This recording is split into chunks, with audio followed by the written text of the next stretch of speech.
Halo Tribuners, kita kembali lagi di Teman Ngobrol, Ruang Dialog untuk Bertumbuh. Nah, kali ini kita bawain tema yaitu anak melihat, anak meniru cermin pernikahan di rumah. Jadi lagi-lagi ya Miss, ini mengenai parenting ya? Parenting dan keluarga. Parenting dan keluarga. Parenting dan keluarga. Jadi ada hubungannya. Jadi karena bulan ini kita ngomongin soal keluarga, tapi ternyata banyak orang yang tidak tahu acuan pernikahan, acuan keluarga itu yang kita kan selalu ngomong kan, keluarga yang harmonis, sakinah, gitu-gitu kan, gitu kan. Tapi sebenarnya kita itu mau baca buku dari mana, acuannya seperti apa, oke? Dan biasanya kita mengacu pada pernikahan atau keluarganya orang tua kita. Betul. Gitu kira-kiranya. Oke. Kita bahas itu ya teman-teman. Betul. Dan kali ini seperti biasa ya Tribuners, Joy udah ditemani oleh Miss Ferawati Chandra, BBA, SE, Certified Hypnotherapist, Certified Trainer. Beliau merupakan edukator, founder of Boston Academy Indonesia, dan Certified Hypnotherapist from AWGI. Halo Miss. Hai Jo. Hai teman-teman Tribuners. Yes, ya. Jadi mengenai tema ini sebenarnya cukup menarik sama Joy. Kenapa? Karena kan yang dibawa itu anak melihat, anak meniru cermin pernikahan di rumah. Karena sering sekali ya, justru ketahuan attitude anak itu di sekolah. Betul kan, Miss? Itu di sekolah. Dan dan ketika mereka memperlakukan teman-temannya di sekolah, itu adalah cermin dari bagaimana mereka diperlakukan di rumah. Ya, itu terjadi loh Miss dulu sama Joy waktu sekolah. Ketika Joy ngelihat ada anak-anak yang mainnya tuh kasar. Kayak gitu kasar, gak bisa diam. Beda ya, bukan yang anak aktif. Maksudnya kayak dia ngelihat temannya senang, dia gak bisa. Entah karena mungkin dia di rumah kurang perhatian. Sampai kayak itu terdampak kepada Joy sendiri waktu SD. Nah, yang mau Joy tanyakan Miss, sebenarnya seberapa besar pengaruh hubungan ayah dan ibu, orang tua, terhadap cara anak memandang cinta, memandang hubungan, dan pernikahan di dalam rumah tersebut? Bagaimana mereka mencerna itu semua dari dalam rumah dan mencerminkannya keluar? Oke, sangat deep ya pertanyaan pertama tadi mana nih? Oke, ini sudah paket lengkap namanya. Itu sangat besar ya pengaruhnya. Pertama, anak itu tidak pintar belajar sebenarnya, tapi mereka pintar meniru. Oke. Nah, kalau misalnya anak laki-laki akan meniru bagaimana ayahnya mencintai mamanya dong. Atau kalau misalnya pernikahan orang tuanya dia rasa dia point of view-nya dia nggak mau seperti itu, dia akan copy paste atau dia akan kebalikannya langsung. Nah, karena tidak ada buku panduannya. Oke, bagaimana memperlakukan perempuan juga anak akan meniru bagaimana perempuan itu diperlakukan di dalam rumah. Oke. Jadi ngerti maksudnya kan? Nah, begitu juga dengan perempuan. Bagaimana nanti dia mencari pasangan laki-laki, pasangannya, dia akan melihat sosok ayahnya sebagai acuan. Karena dia akan melihat apakah kehidupan seperti ini aku mau. Kalau memang aku mau kehidupan seperti ini, kira-kiranya aku harus cari pasangannya seperti ini juga. Iya. That's why selalu orang bilang cinta pertamanya anak perempuan kan berarti ayahnya, kira-kira seperti itu. Karena mereka akan meniru plek-plek, oke? Atau meniru plek atau tidak meniru, reverse sama sekali, oke? Jadi kira-kira seperti itu, coy. Nah, pertanyaannya, oke? Kan beda-beda nih, setiap rumah budayanya beda-beda. Oke? Budaya rumah A, kan mereka selalu bilang, iya kan anak kan juga bukan belajar hanya dari keluarga, kan dari temennya, tetangga, seperti itu. Yes, tapi pengaruh yang sangat kuat, nomor satu, kalau dicatkan, dilistkan, itu dari keluarga sendiri. Karena kan dia lebih banyak di rumah awalnya. Dia kan melihat, anak melihat, menganalisa, baru meniru. Oke, sementara di tetangga belum tentu. Nanti besar nih baru tahu. Oh, kayaknya saya mau seperti ibu si Anu deh, ngomong sama anaknya itu lebih soft spoken.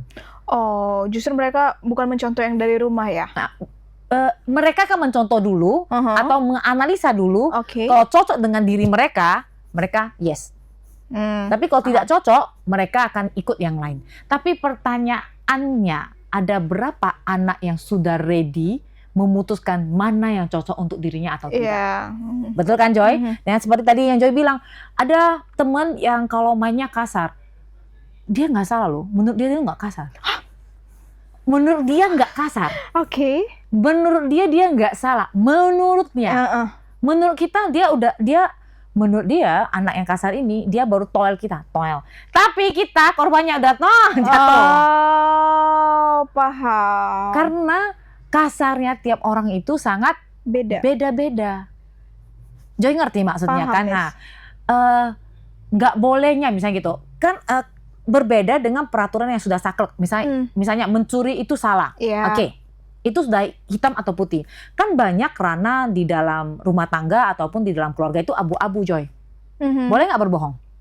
Emangnya anak belajar berbohong dari siapa pertamanya? Orang tua, dari keluarga lah. Orang keluarga inti yang sama rumahnya. Iya ya. Bilang kan dulu sama teman mama itu, mama lagi tidur. Padahal dia lagi main HP.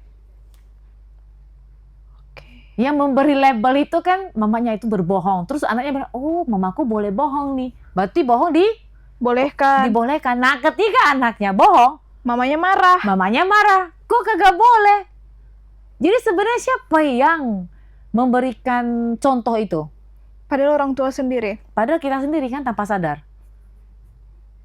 Oke, jadi kita lebih aware. Jadi di 10 tahun ke bawah, sebaiknya jangan kasih budaya-budaya atau sikap yang abu-abu, Joy.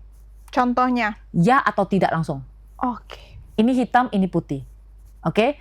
Karena anak itu perlu fondasi yang kuat. Ini daerah mana? Hitam atau putih? Nanti masyarakat lah dan kehidupan lah yang akan mendikte dia. Oh, ternyata putih juga bisa ranah abu-abu. Ternyata hitam juga bisa ranah abu-abu. Itu diperlukan kebijaksanaan yang lebih dewasa. Jadi makanya di bawah 10 tahun itu iya atau tidak, hitam atau putih. Jadi dia punya fondasi. Jadi kalau kita geser sedikit ke parenting, tapi nanti kita akan ke keluarga ya. Topiknya ini saya akan larikan sedikit ke keluarga. Nah, sekarang ke parenting ya. Misalnya punya critical thinking nih, pikiran kritis. Itu bagus apa enggak, Joy? Bagus, Terus kita ngomong sama anak-anak kan, sama anak kita gitu kan. Terus anaknya bilang, iya, suatu saat dia berpendapat misalnya gitu. Tapi mama kan gendut, kita sakit hati nggak? Sakit hati. Kok gitu? Kan bilangnya harus jujur, harus punya critical thinking gitu. Jadi kita kasih tahu kita boleh berpendapat, namun harus sopan. Namun harus sopan gitu. Jadi ada satu, aku selalu relate kan ya. Semoga teman-teman juga bisa relate ya. Nah, ada satu anak yang datang karena berkelahi dengan temannya. Saya tanya, kenapa kamu berkelahi? Karena dia mencuri, kalau bahasa Medannya setip ya, apa namanya sih? Penghapus. Bahasa Medannya setip gitu. Bener nggak sih? Setip. Bahasa Medannya setip gitu ya. Penghapus temennya. Jadi si anak ini ngasih tahu, kamu jangan mencuri. Tapi namanya anak yang lain, tapi itu kepengen banget gitu, ngerti kan? Jadi tapi itu sebenarnya ranahnya putih atau hitam? Hitam. Tetap hitam. Walaupun hitam. Sepengen apa dia ya? Yes, tetap hitam. Itu bukan hak kamu. Nah, si anak ini akhirnya dia nggak sadar. Maksudnya dia nggak sadar, dia ambil, dia anggap itu, tapi aku pengen, aku pinjam 1 hari. Tapi itu sebenarnya namanya mencuri karena kamu tidak permisi. Jadi anak yang lihat ini langsung cepu ngomong ke guru waktu itu kan, ke guru, dan gurunya pasti menghukum dong. Nah, si anak yang mencuri ini tidak puas dong. Akhirnya berantemlah mereka. Berantem fisik gitu. Itu anak sekitar 7 atau 8 tahun. Laki-laki, dua-duanya laki-laki istilah gitu. Nah, anak yang laki-laki 7 tahun yang ngasih tahu, kecepuin gitu kan. Itu kan sebenarnya perbuatan yang benar. Iya. Jadi dari data dia itu, dia temanku mencuri, aku harus laporkan. Iya, betul. Benar? Nah, tapi bagi si anak yang lain, aku nggak curi, aku minjam. Pinjam 1 hari. Pinjam 1 hari. Padahal batasannya adalah kalau kamu nggak permisi itu adalah mencuri. Jangankan 1 hari, 1 jam saja kalau tidak permisi itu tandanya mencuri. Tetap mencuri. Makanya dibilang mencuri kesempatan, mencuri waktu, saya gitu kan. Itu ada. Ya. Jadi di bawah 10 tahun, biasakan kita kasih yang saklek hitam atau putih. Lebih baik. Jadi dia punya fondasi. Nah, ketika nanti, tenang saja, nanti anakku terlalu kaku, Miss. Karena yang kayak gitu. Nanti anakku terlalu kaku, tenang saja. Dunia atau masyarakat akan mendidiknya untuk lebih fleksibel. Oke, tapi kalau dari awal kita sudah terlalu fleksibel, nanti pada saat remaja, ketika masa remaja kan mereka mulai masuk ke masyarakat, mulai. Nah, orang tua sudah mulai agak mundur kan, betul ya? Pada saat mereka remaja dan masuk ke masyarakat, mereka jadinya bablas. Suka-sukanya. Kalau tidak ada yang kuat di bawah, fondasi yang kuat gitu. Jadi ngerti maksudnya kan? Ngerti, Miss. Balik lagi, itu kalau dari segi parenting ya. Kalau kita geser sedikit dari segi keluarga. Kita selalu dituntut dan diberikan pengarahan untuk membangun keluarga yang harmonis. Pertanyaannya, keluarga yang harmonis itu seperti apa? Pernah nggak kita kasih tahu anak? Contohnya aja, ini harmonis itu terlalu huge, terlalu umum. Iya. Kamu jadi anak yang baik ya. Anak yang baik itu seperti apa? Iya, gambarannya nggak dapat. Nggak dapat ya gitu. Jadi lebih bagus kita kasih tahu ke anak ini dengan perbuatan-perbuatan kita. Sesimpel kalau orang tuanya tidak pernah nyelonong lampu merah. Oh, I see. Apa itu? Misalnya kita ngajarin integritas nih gitu kan. Kita ngomong ya, generasi zaman sekarang ya nggak punya integriti lah, bla bla bla bla bla bla. Pertanyaannya, yang buat generasi zaman sekarang yang tidak punya integritas itu sopo Joy? Yang di atasnya. Yang di atasnya. Yang kalau nggak apa-apa. Iya, mencontoh aman aja kok. Aman aja kok. Papa saya juga karena nggak ada polisi, nggak ada yang ngeliatin, ya udah bablas aja gitu kan. Nah, itu kan namanya kita tidak integrity, itu kan namanya we do what we need to do. Kita melakukan apa yang wajib kita lakukan walaupun orang lain tidak melihat. Jadi walaupun Pak Polisi atau petugas lalu lintas tidak melihat, kalau tuh memang lampu merah, wajibnya kita berhenti. Anak tiru nggak? Tiru. Simpel nggak itu? Simpel. Sesimpel juga kita tidak menyerobot antrian. Sering. Ayo. Ya, tapi kan aku buru-buru, Miss, gitu kan. Apakah kamu sudah yakin kamu sudah melakukan yang terbaik untuk datang lebih awal? Itu pertama. Kedua, kalau kamu buru-buru, orang lain juga buru-buru. Berarti kalau kamu menyerobot antrian atau kita menyerobot antrian tanpa sadar, kita mengambil haknya orang lain. Terus kita ngajarin anak kita untuk bersabar. Ngomong-ngomong nih, nyambung apa kagak? Jadi kontra. Nyambung apa kagak?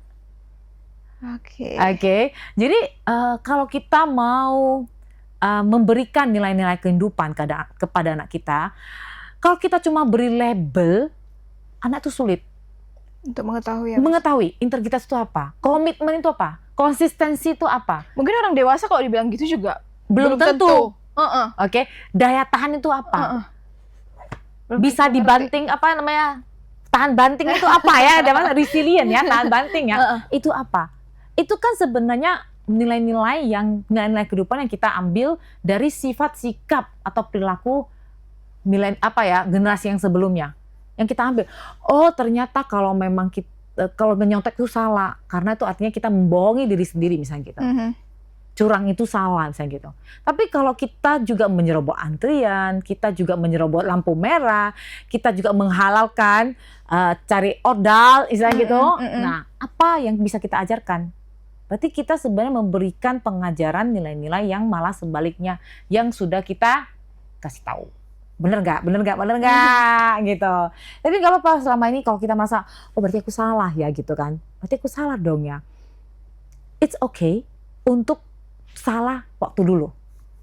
Tapi meneruskan kesalahan itu pilihan kamu sekarang. Coba kamu mikir-mikir. Semua orang di dunia ini pernah salah. Semua orang. Tapi untuk melanjutkan kesalahan itu dan melakukannya kembali, itu kan pilihan kita. So it's your choice gitu. Pilihan ada di tangan masing-masing. Iya, pilihan ada di tangan. Kita pengen anak kita misalnya bangkit atau misalnya tumbuh menjadi generasi yang tahan banting, yang punya konsistensi, komitmen, bla bla bla, melek digital. Tapi kita juga tidak memberikannya kesempatan untuk bertumbuh, dalam artian kita nggak, misalnya gini, tahan banting itu berarti tahan sakit. Iya. Tapi ketika ada hujan, kita bilang jangan pergi nak. Nanti Pilek. Tahan bantingnya kapan diujinya? Kita mau anak kita tubuhnya sehat nih. Tapi karena supaya dia tidak rewel, terus kita kasih aja, nah ini gadget. Kontra kan, Iya. apa yang kita mau dengan apa yang kita lakukan sebenarnya. Coba kita pelan-pelan mikir dulu. Kita pengen anak seperti apa, keluarga yang seperti apa. Yuk kita tanamkan nilai-nilai yang kita mau sehingga mereka bisa meniru. Oke? Contoh, balik lagi ke soal keluarga. Maaf ya, ini agak sedikit sensitif. Permasalahan selingkuh tuh tanya curang nggak? Apa, Miss? Permasalahan perselingkuhan hati deh. Oke? Chat di luar batas gitu, misalnya gitu. Itu sebenarnya curang nggak? Curang lah. Curang. Oke. Siapa yang memberikan contoh-contoh bahwa kecurangan yang seperti itu normal? Orang dewasa. Orang dewasa dong. Bener kan? Orang dewasa dong. Nah, ayo mulai sekarang ketika kita sudah, oh ya ini batasannya, kita akuin saja. Nggak boleh stop di situ. Makanya dari kecil lebih baik ada batasan hitam dan putih. That's it. Sorry. Kira-kira seperti itu ya teman-teman. Jadi aku punya satu kasus. Ini kasus nyata, suami istri. Nah, istrinya ini kebetulan cukup public figure, oke? Dan mereka lagi di endorse untuk perjalanan jalan-jalan, oke? Namanya perjalanan-jalan, nama endorse itu biasanya satu grup. Yeah. Nah, ada laki-laki dan perempuan, oke? Jadi salah satu mereka tuh berarti satu grup udah cukup kompak lah istilahnya. Nah pada saat berfoto-foto, nah teman laki-lakinya itu merangkul, oke? Nah jadi suaminya marah dong, istrinya bilang tapi kan temanku. Nah batasannya itu jadinya abu-abu. Sebenarnya sampai mana yang boleh atau tidak? Nah lebih baik langsung dikasih batasan. Kalau beda jenis kelamin, tidak ada kontak fisik. That's it. Kasih satu batasan dari awal. Jadi ini hitam, ini putih. Jadi tidak ada nanti kita jadi abu-abu istilah gitu. Jadi ngerti maksudnya kan?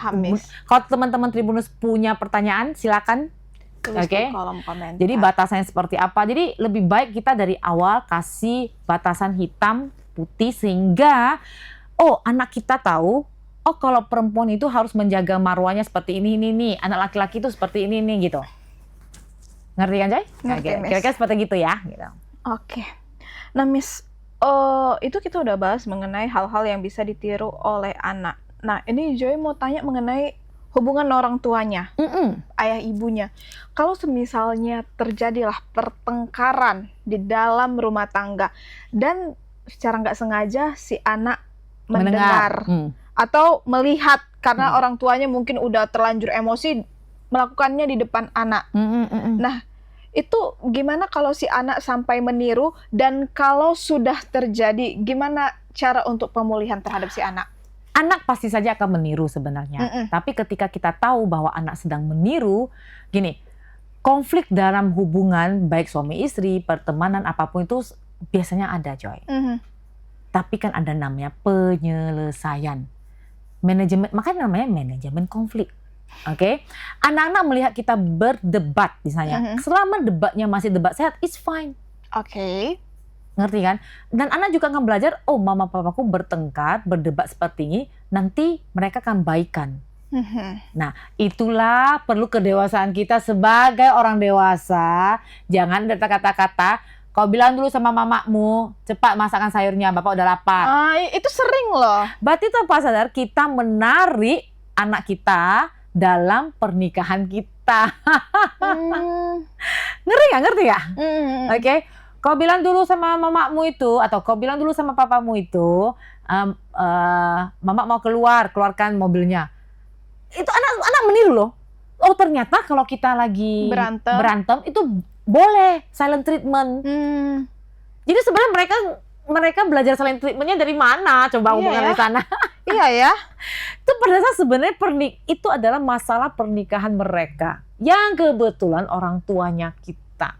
Jangankan anak-anak, Joy. Jadi saya banyak mendapatkan klien yang sudah dewasa seperti saya, segede ini gitu kan. Papa mau udah tua loh, Joy. Papa mamaku selalu berantem karena mereka sudah tua. Oke, jadi akhirnya karena saya belum menikah, mereka ikut aku. Karena kebetulan perempuan ini cukup berdaya ya, gitu ya. Papa mama ikut aku. Tapi mereka selalu berantem, jadi saya ketawa. Berantemnya emangnya karena kenapa? Simple. Karena nanti papa saya makan nggak cukup bersih. Ngomel lah mama saya, istilahnya gitu kan. Jadi saya stres, Miss. Kenapa kamu stres? Itu kan pernikahan mereka. Tapi kan tuh papa mama saya pernikahan. Itu kan mereka papa mama saya. Saya bilang, kamu perlu membedakan antara kamu itu anak mereka. Berarti yang kamu harus fokuskan adalah hubungan kamu sebagai anak dan mereka sebagai orang tua. Itu tidak ada hubungan dengan pernikahan mereka. Kamu tidak berhak mengatur. Bener nggak, Joy? Betul. Mereka nggak berantem. Mereka lagi nyari lawan ngobrol. Lucu-lucuan. Seperti ada film seperti Tom and Jerry. Kalau si jarinya kagak ada, si Tom nyariin nggak? Nyariin. Padahal kalau ketemu berantem. Jadi mindset kita itu kita harus seperti itu gitu. Coba kalau coba kamu nggak percaya saya bilang gitu kan, bilang sama salah satunya ya. Kalau begitu, mama deh atau papa deh ikut koko aja. Bisa aja. Satu aku ambil satu ambil. Pasti sedih.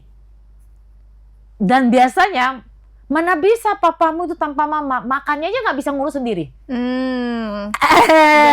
Bener kan? Nah, jadi sebenarnya itu adalah permasalahan di pernikahan mereka yang kita tidak berhak ikut campur.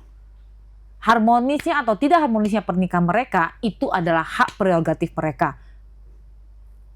Tapi itu kan bisa berdampak, Miss. Kalau kita sudah cukup dewasa, kita harus bisa memisahkan. Oke. Nah, tapi kalau kita tapi saya lihat ini kan kita cukup ini penonton kita kan masih dewasa ya gitu ya. Nah, kalau kita sebagai orang dewasa, kita sudah tahu itu berdampak pada anak kita yang kecil, tolong jaga lisan ketika bertengkar. Lisan dulu kan awalnya kan, jaga lisan, jaga sikap kita, jaga lisan kita. Kira-kira seperti gitu, Jay. Anak itu bisa nggak ya, Miss, merasakan contoh ketegangan yang terjadi di antara orang tuanya? Of course. Nggak usah anak. Maaf ya, ART aja. Kalau kita diem nih, kita kesel sama ART kita, tapi kita nggak ngomong-ngomong, kita diem. Dia bisa merasakan apa kita? Bisa dong. Ya. Jangankan anak, ART aja atau orang lain tetangga aja lagi berantem ya gitu. Pasti bisa. Manusia itu makhluk energi. Oke, kita lagi nggak mood, lagi energi lagi di bawah, pasti terasa gitu. Pasti bisa. Nah, jadi gini, kita ini sekarang di tengah-tengah. Kita sudah melihat pernikahan orang tua kita. Yang mana yang bagus kita ambil, yang kurang cocok tidak perlu ditiru. Itu need to be stopped from here. Oke? Dan kita secara sadar kita wajib merancang pernikahan yang kita mau secara harmonis untuk ditiru oleh anak generasi selanjutnya atau anak kita, kira-kira seperti itu. Gitu, Joy, gitu ya. Berarti kalau yang Joy tangkap itu yang buruk-buruknya putus di kita lah ya, Miss. Iya, ya udah, putus aja, nggak usah dipikirin. Itu pernikahan mereka, kita nggak usah jadikan beban. Mereka aja kawan bertengkar, aku bilang. Bukan lawan bertengkar ya. Kawan bertengkar. Itulah seperti Tom and Jerry. Aku selalu ngomong itu Tom and Jerry loh. Kalau nggak percaya, oke. Bilang sama orang tua. Tapi aku anak tunggal. Oke. Pa atau mama, gini aja deh. Kalau kalian terus bertengkar, saya nggak tahan. Gini, kalian punya dua pilihan. Satu, saya titipkan dulu. Sebulan saya titipkan di panti jompo. Nah, kalau panti jompo zaman dulu itu seolah-olah adalah orang tua yang diabaikan. Bener ya? Ya. Orang tua diabaikan. Tapi nggak dengan zaman sekarang. Itu seperti rumah jompo itu jadi seperti rumah untuk ketemu teman-teman. Iya. Karena mereka punya aktivitas bareng dengan yang seumuran. Iya, diperhatikan kesehatannya. Iya, malah lebih eksklusif. Kayak dulu, kayak sekarang kan kita punya tempat penitipan anak kan. Ini tempat penitipan orang tua. Coba deh, pasti mereka nggak mau. Coba kita bilang, kalau begitu, satu saya titipkan ya. Nanti sekarang rumah jompo, bukan panti lagi ya. Rumah jompo itu ada versi titip dari pagi sampai sore. Pulangnya tetap kayak daycare ya. Iya, bener Joy, bener. Jadi itu nggak ada versi yang dia pagi dateng, terus sorenya di apa? Seperti kita jemput anak les gitu-gitu, ngerti ya? Sama persis. Bener. Coba, pasti mereka nggak mau. Atau malah jadi dua-duanya aku mau dong jadi punya teman kan, gitu kan. Atau malah nambah kawan berantem di sana. Jadi justru seperti itu. Tuh, jadi ya udah nggak apa-apa. Selalu ingat pernikahan orang tua kita itu bukan sepenuhnya tanggung jawab kita. Dan itu bukan tanggung jawab kita, bukan. Jadi kita ya udahlah. Apalagi kalau mereka sudah cukup berumur ya, oke? Kita nggak perlu tiba-tiba datang jadi penengah, karena kita nggak benar-benar tahu apa yang sebenarnya terjadi di antara mereka. Yang ada kita bukan jadi penengah, kita terperangkap di tengah-tengah. Justru nggak bisa kemana-mana. So, nggak usah. Jangan ya Dek, jangan. Kecuali kalau mereka minta tolong gitu, Miss. Biasanya saya akan jadi gini, kalau minta tolong saya tanya nih, aku tolong, bener ada, sumpah.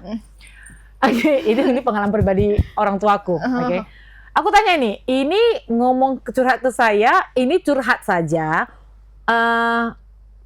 cerita doang, atau kamu mau saya bantu? Iya, bilanglah sama mama, oh nggak bisa, itu istrimu. Ini masalah kamu dengan istrimu, saya bilang, masalah kamu dengan istrimu. Ini bukan masalah papa dengan mama, ini masalah kamu dengan istrimu. Yang saya sebagai anak nggak bisa ikut campur. Oke. Berbeda ya, ngerti kan? Ada kasus-kasus itu sebenarnya masalah bapak kita dengan mama kita, tapi ada itu kasus-kasus yang masalahnya suami istri. Bilang sama mamamu ya, jangan suka malam-malam lama kali masuk kamar. Itu masalah suami dan istri, I cannot. Sorry, I cannot. Nah, saya bilang, itu masalah Anda dengan istri Anda. Saya langsung ngomong gitu. Terus kamu nggak bisa bantu ngomong? Nggak bisa. Karena itu pernikahan kalian, pertama. Kedua adalah mamaku satu, papaku satu. Aku tidak mau terperangkap dan terjebak di dalamnya. Gitu deh Joy. Tia Tribuners, mengenai tema kita kali ini, anak mengamati meniru pernikahan dari orang tua mereka. Semoga kita bisa memberikan contoh yang baik kepada anak kita nantinya ya. Apabila kalau kalian sudah berumah tangga dan lagi ada pergesekan, nah masukan dari Miss Vera ini bisa diterapkan Tribuners. Tidak ada kata terlambat untuk berubah. Terima kasih juga Miss Vera ya. Udah datang ke Tribun Medan, memberikan pastinya insight baik, insight positif kepada penonton setia Tribun Medan. Kalau begitu aku Joy, aku Miss Vera, dan yang kru bertugas pamit undur diri. Bye Tribuners, sampai ketemu di episode selanjutnya. Dadah.